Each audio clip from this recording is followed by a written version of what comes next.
Next topic, public sector and private sector banks. What is public sector bank? The bank which have more shares, hold more shares than the others. Like that, public sector banks, that means government hold major portion of shares than the other banks. Then it is called public sector banks. Example, State Bank of India (SBI) is a public sector bank. The government holding in this bank 58.60%. Similarly, Punjab National Bank is a public sector bank. The government holds a stake of 58.87%. Usually, in public sector banks, government holding are more than 50%. What I said in first. The public sector banks are classified into two categories. What are the two categories? One is nationalized banks and another one is state bank and its associates. In case of nationalized banks, the government control and regulate the functioning of banking entity. Some examples are SBI, PNB, BOB, OBC, Allahabad Bank, like etc. are called are considered as a public sector banks because these banks government hold more than 50% of shares. However, the government keep the reducing stake in public sector undertaking banks as when they sell shares. If the banks are going to sell their shares, during that time the government selling the shares will be reduced. இப்போ வர வர என்ன செஞ்சிட்ருக்குன்னா government அந்த public sector செல்லிங்ஸு அந்த shares இருக்கு இல்லையா அதோட சேல்ஸை வந்து ரெடியூஸ் பண்ணிகிட்டே வராங்க. இதுக்கு காரணம் என்ன சொல்கிறாங்கன்னா கவர்மெண்ட் என்னவாயிரும்னா மைனாரிட்டி ஹோல்டாயிரும். இந்த 50% ஷேருக்கு கம்மியாக போகும்போது அது என்னவா மாற ஆரம்பிக்கும், ப்ரைவேட்டாக மாற ஆரம்பிக்கும். This is in accordance with the privatisation policy. அதுக்காக தான் கவர்மெண்ட் அப்படி பண்ணிகிட்ருக்குறாங்க அப்படின்னு சொல்லியிருக்கிறாங்க. These are the examples of public sector banks. Then private sector banks, just opposite to public sector bank. The most of the equity is owned by private bodies, private corporations, private institutions or private individuals rather than the government. Government இல்லாமல் யார் வந்து அது மாதிரி shares அதிகமாக வச்சுருக்காங்களோ அவங்க அந்த bank வந்து private sector bank. But these banks are managed and control by the private promoters.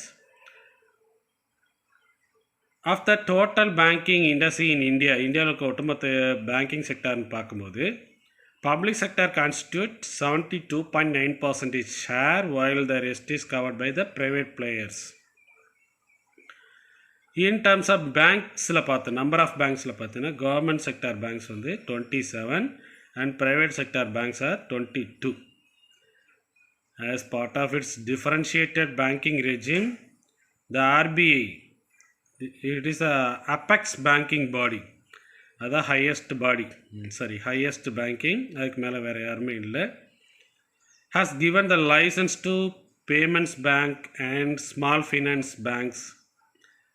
This is an attempt to boost the government financial inclusion drive, but there may be other problems.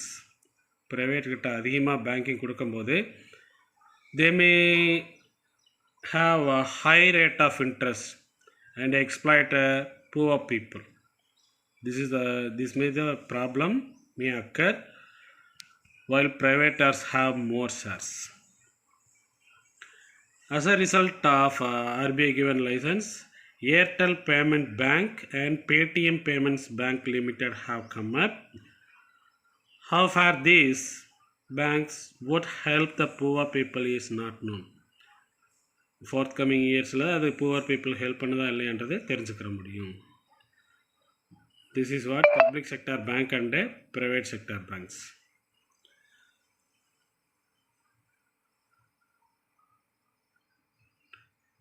We said last point is how these banks will help to poor சொல்லி பார்த்தோம். After independence, number of banks were owned by private sectors. What the bank want to do? They would help to poor people to uplift. But the banks didn't do that. That's why the private banks should be nationalized. See, nationalization of banks reasons பார்க்கலாம். After independence, the government of India adopted planned economic development. We know that 5-year plans பண்ணியிருந்தாலே அது. For this purpose, a 5-year plan came into existence since 1951. The main objective of economic planning aimed at social welfare. பப்ளிக்கு எல்லா facilities கிடைக்கணும், வெல்பீயிங்காக இருக்கணுன்றக்காக. Before independence, commercial banks were in the private sector. These commercial banks failed in helping the government to achieve the social objective of planning. What we have planned in planning for the public, which will not achieved by the government because the banks didn't help the government.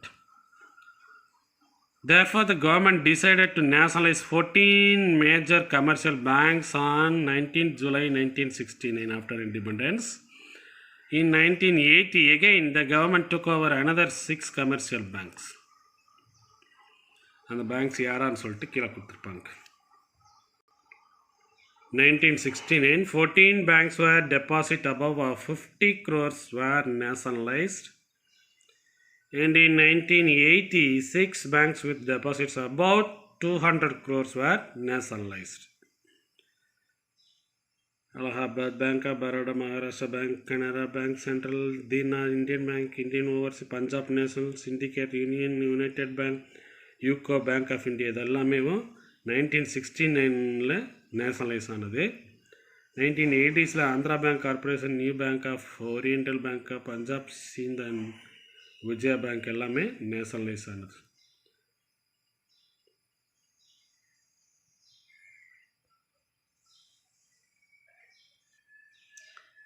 What are the objectives of nationalisation? ஏன் இந்த banks எல்லாம் nationalise ஆக்கணும்? The government of India nationalized the commercial bank to achieve the following objectives. எதுக்கான? First, to achieve social welfare is a main objective. அதை achieve பண்ணுறதுக்காக nationalise ஆக்கினாங்க.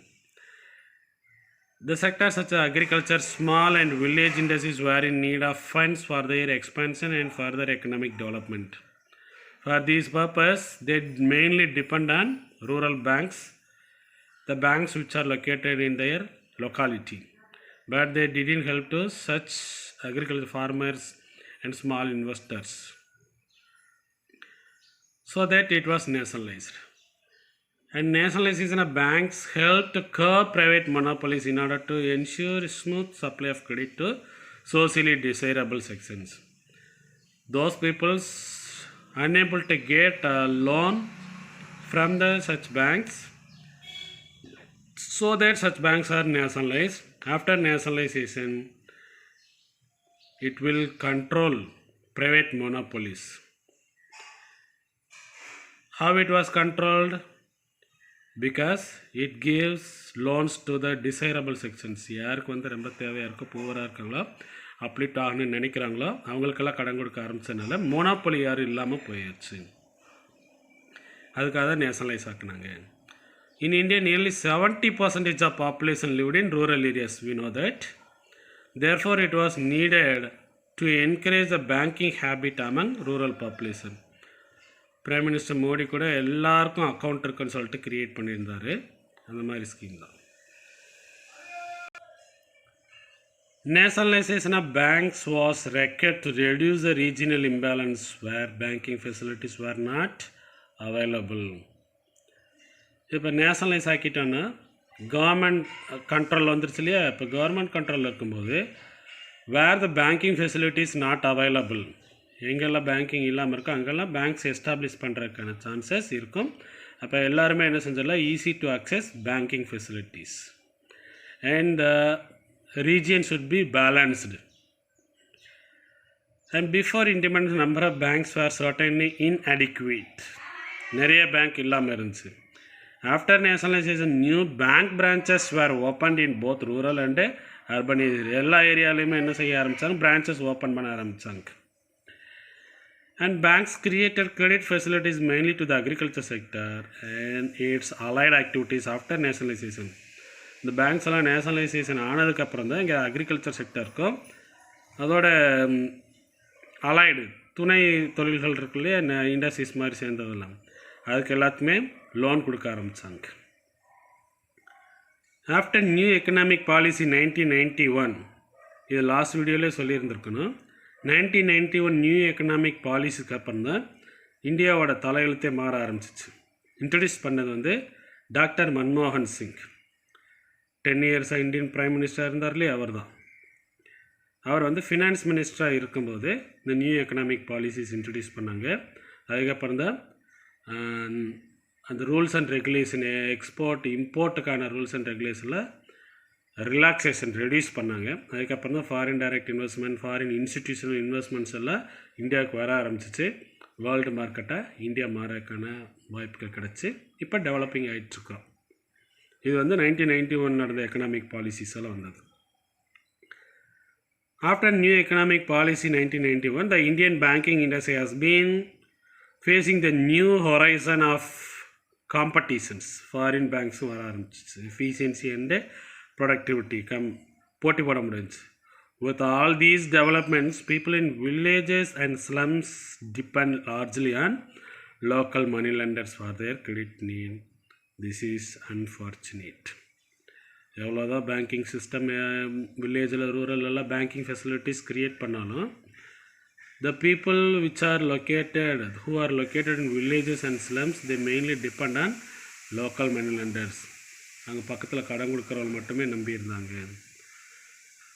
This is what unfortunate அப்படி சொல்லியிருக்காங்க.